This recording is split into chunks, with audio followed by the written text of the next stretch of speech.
De când v-am în brațe, lumea mea s-a schimbat. Dumnezeu pe pământ 2 minuni mi-a dat. Soția mea frumoasă, sufletul meu curat, iar fata mea iubită, tot ce-am mai scump și drag. Pentru voi muncesc, pentru voi trag din greu. Să vă fie bine, asta-i visul meu.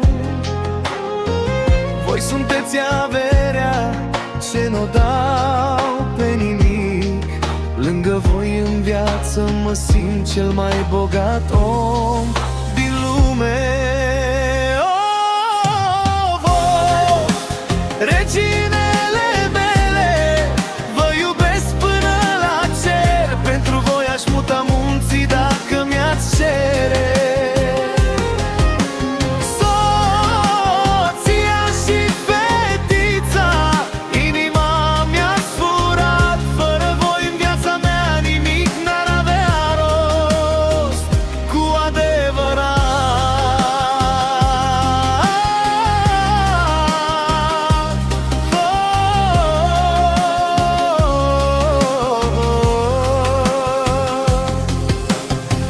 Ajung acasă și vă văd zâmbind,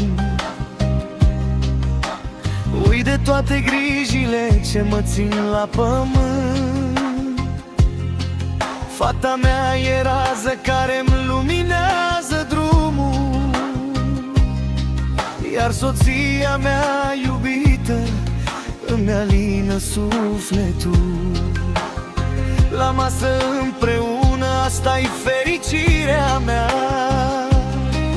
Nu există pe lumea asta o familie ca mea. Voi sunteți norocul scris de sus în destin, și cât voi avea viață, lângă voi vreau să fiu.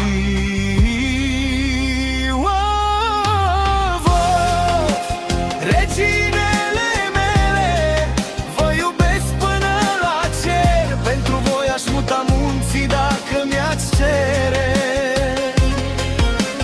Soția și fetița, inima mi-ați furat. Fără voi în viața mea nimic n-ar avea rost, cu adevărat.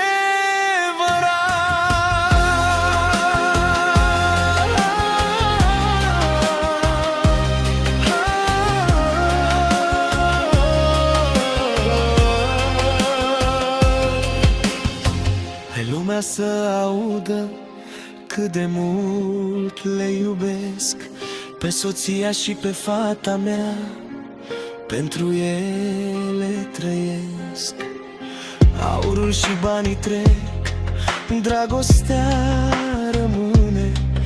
Ele sunt tot universul și mândria vieții mele. Reginele mele, Dumnezeu mi le-a dat. Cel mai bogat sunt eu, că le am cu adevărat. Și cât bate inima în pieptul meu mereu, pentru soția și fiica mea voi cânta numele lor.